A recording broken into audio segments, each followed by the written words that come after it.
નમસ્કાર મિત્રો આજે આપણે ધોરણ 9ના સામાજિક વિજ્ઞાનનો પાઠ નંબર 17 કુદરતી વનસ્પતિ વિશે વાત કરવાની છે અને આ પાઠ ખરેખર ઉપયોગી છે.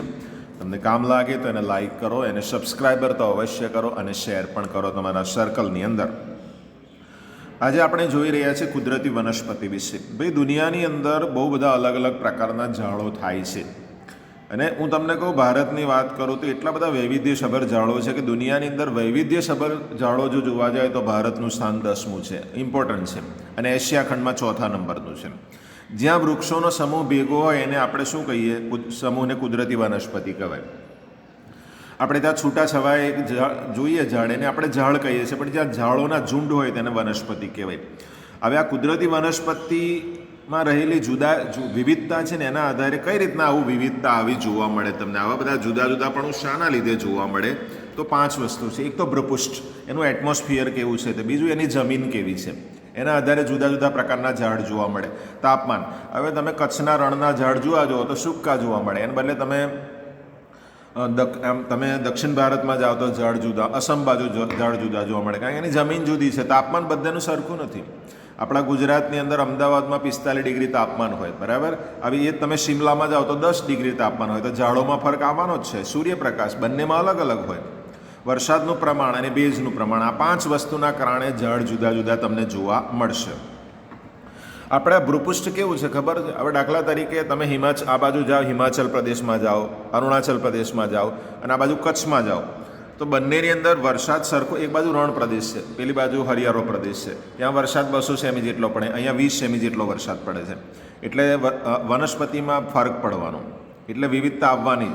કોઈ જગ્યાએ ઠંડા પ્રદેશો છે, કોઈ જગ્યાએ ગરમ પ્રદેશો છે. દક્ષિણ ભારતમાં દ્વીપકલ્પીય પ્રદેશ, દરિયાવાળો ભાગ છે, તો એમાં વિવિધતા. એટલે એના કારણે જંગલો અથવા વૃક્ષોમાં જુદા જુદાપણું આવે છે. એ પ્રદેશ કેટલા અક્ષાંશમાં આવે છે, સમુદ્રથી કેટલી ઊંચાઈ પર છે એની સપાટીથી, બરાબર.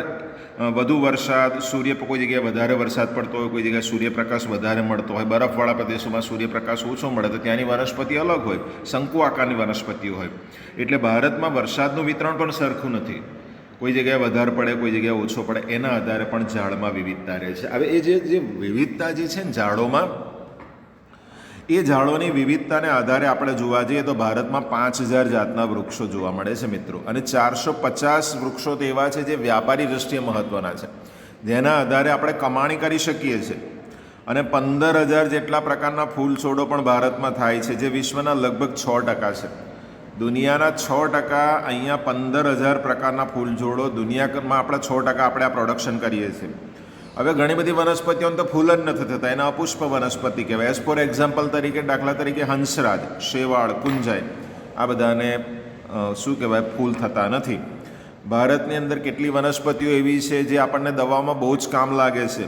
આયુર્વેદિકમાં છે, તમે કુંવરપાઠું છે, બરાબર, પછી બેડા છે, આમળા છે, આ બધી વનસ્પતિઓ એમાં કામ લાગે છે. એટલે વિવિધતા છે. હવે એના પ્રકારો જોઈએ કે આપણે ત્યાં કેવા કેવા પ્રકારના જંગલો જોવા મળે છે, બરાબર. 5 પ્રકાર છે અહીંયા આપેલા. એમાં પહેલું ઉષ્ણકટિબંધીય વરસાદી જંગલો, બરાબર, જ્યાં તાપમાન થોડું ગરમ રહેતું હોય, ત્યાં વરસાદ કાયમ પડતો હોય. પછી ખરાવ જંગલો ઉષ્ણકટિબંધીય, પછી ઉષ્ણકટિબંધીય કાંટાળા જંગલો, એના પછી સમશીતોષ્ણકટિબંધના જંગલો અને ઘાસના મેદાનો અને ભરતીના જંગલો, એટલે પશ્ચિમ બંગાળ પાસે છે. હવે તમને હું સ્ટેપ બાય બતાવું છું. ઉષ્ણકટિબંધીય વરસાદી જંગલો. હવે આ જંગલોમાં મોટે ભાગે કેવું હોય છે ખબર છે? ગરમ અને ભેજવાળી આબોહવા હોય. આમાં વરસાદ કેવો હોય? 200 સેમી કરતાં વધુ વરસાદ હોય અને 22 સેલ્સિયસ જેટલું તાપમાન હોય, એનાથી વધારે ના હોય. હવે આવું તાપમાન ને આવો વરસાદ કઈ જગ્યા પર હોય? તો ભારતના નકશાની અંદર હું તમને બતાવું. અહીંયા જે બતાવેલું છે, હું નકશામાં બતાવી દઉં ડાયરેક્ટ. આ ભારતનો નકશો છે, એમાં અહીંયા અરબ સાગર આપેલું છે. એ વાળો ભાગ છે ને, એને પશ્ચિમ ઘાટ કહેવાય. શું કહેવાય? આ બોર્ડર જે છે ને પશ્ચિમ ઘાટ કહેવાય. નીચે આ બાજુ છે ને, લક્ષદ્વીપની બાજુમાં, તો એ જે છે ને એ પશ્ચિમ ઘાટ કહેવાય. તો તે જગ્યાની ઉપર આવા જ પ્રકારના જંગલો તમને, લક્ષદ્વીપ એની બાજુમાં નીચે જુઓ, લક્ષદ્વીપ આપેલું છે, ગ્રીન ચોરસ છે ને એની બાજુમાં લક્ષદ્વીપ છે.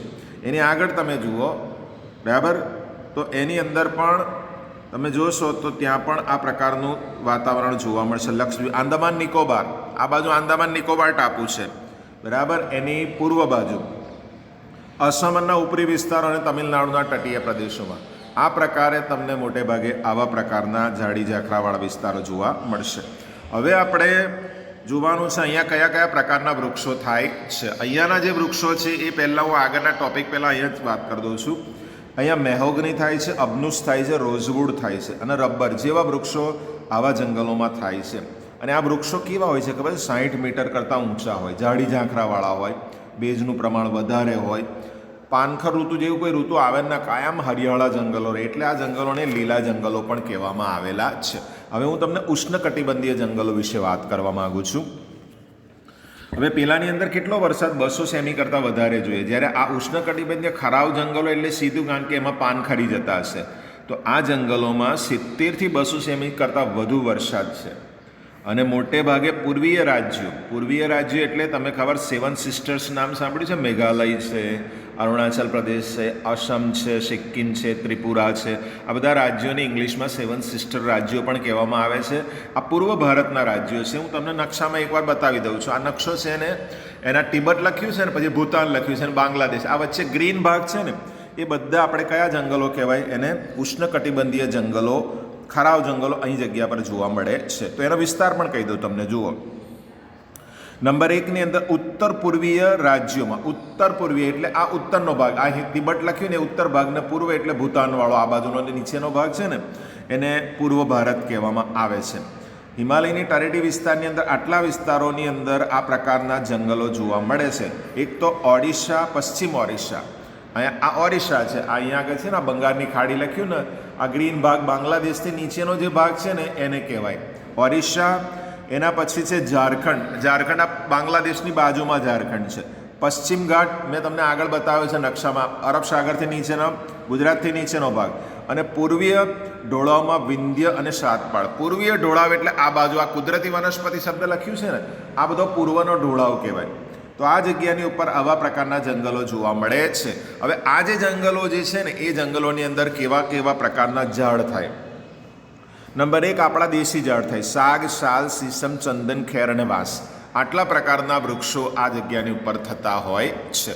હવે આપણે આગળ વાત કરી કે આ જંગલો 60 મીટર કરતાં ઊંચા વૃક્ષો છે. અહીંયા પણ જુઓ, અહીંયાના જે જંગલો જે છે, પાનખર ઋતુમાં 6 થી 8 અઠવાડિયા સુધી એના પાંદડા ખરી જાય છે.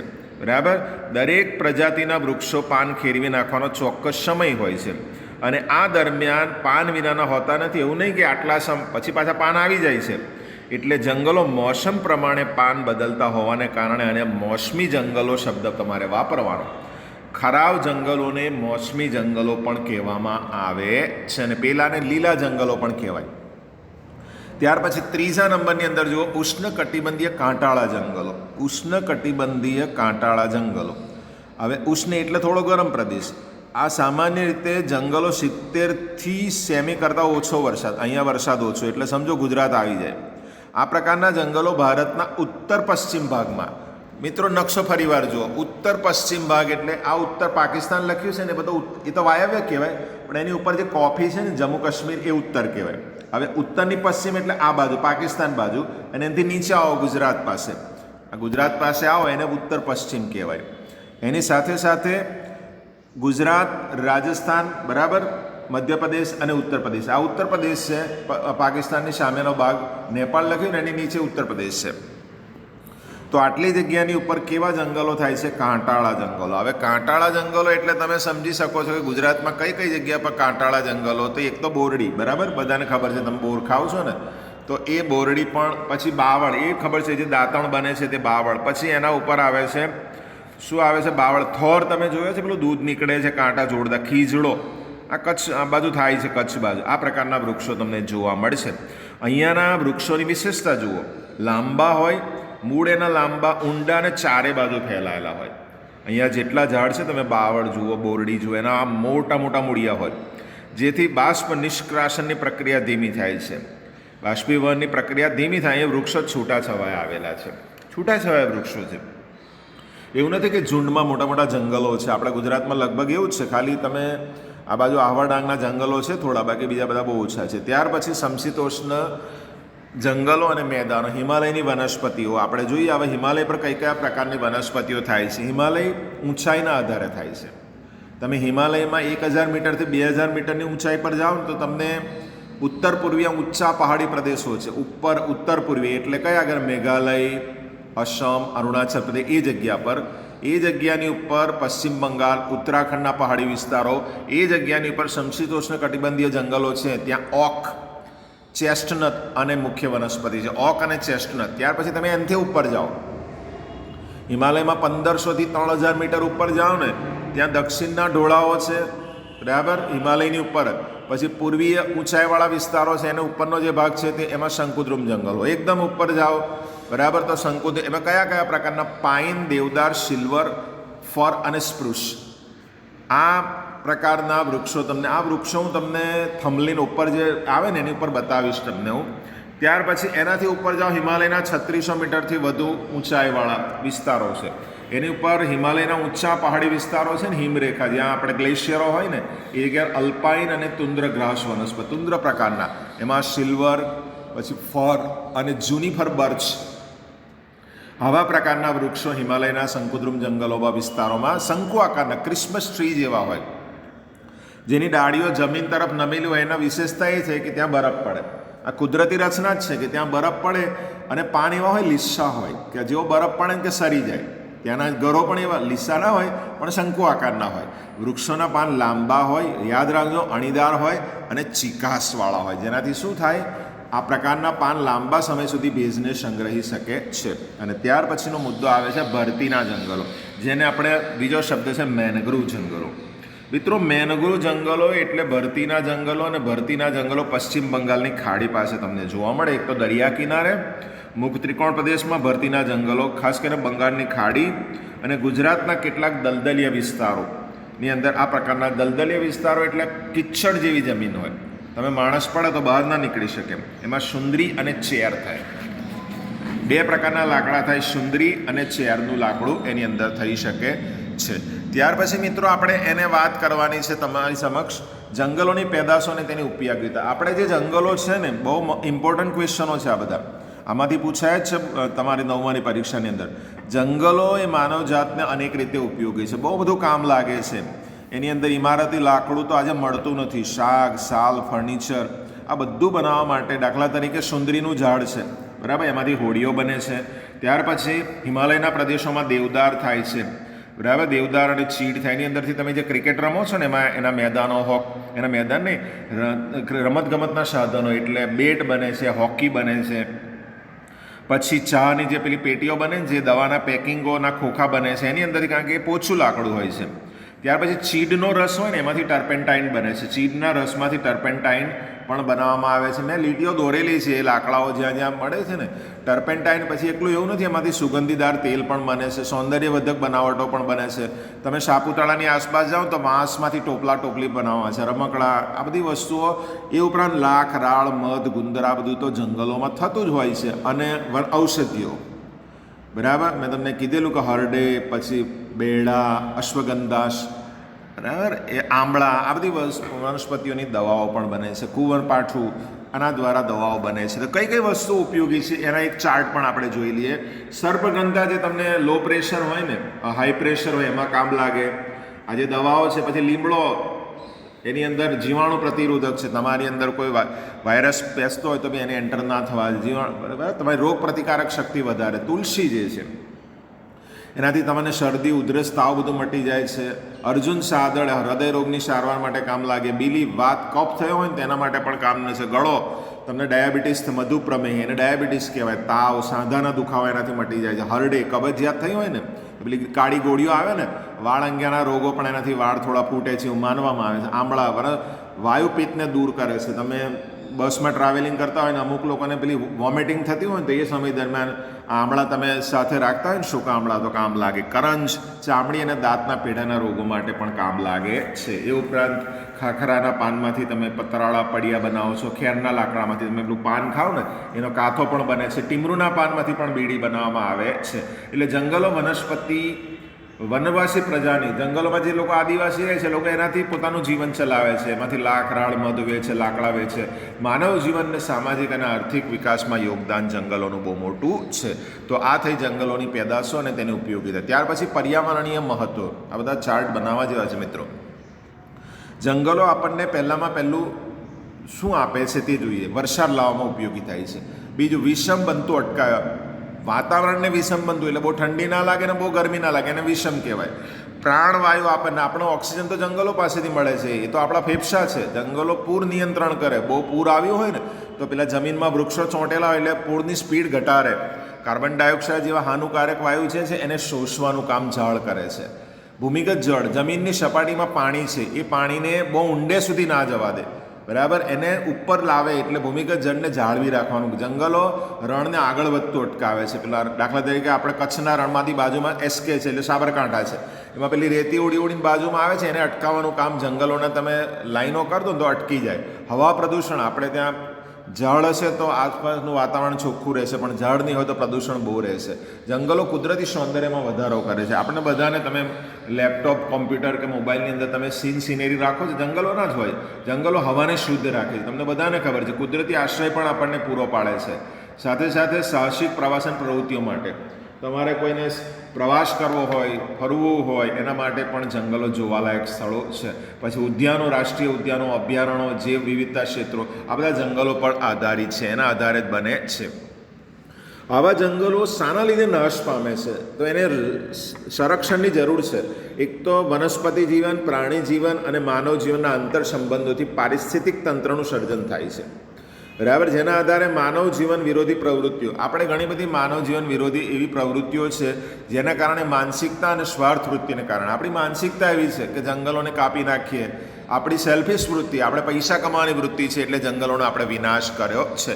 તો કઈ કઈ બાબતોમાં આપણે જંગલોનો વિનાશ કર્યો છે? એક તો તમને ખાવું છે, બરાબર, એટલે એના લીધે પણ આપણે જંગલોને કાપી નાખીએ રોજીરોટી મેળવવા માટે. બીજું, વસ્તી વધારો વધે એટલે ઘરોની જરૂર પડે, ઉદ્યોગો નાખીએ એટલે ઉદ્યોગોવાળા પણ જંગલો કાપીને રેલવે લાઇન છે, રસ્તાઓ છે, શહેરીકરણ વધ્યું, બહુહેતુક યોજનાઓ, આ જે નર્મદા યોજના હોય કે પછી આ બધી યોજનાઓને કારણે આજુબાજુના જંગલો કાપી નાખે. સડકોનું નિર્માણ કરીએ એમાં જંગલો કપાઈ જાય.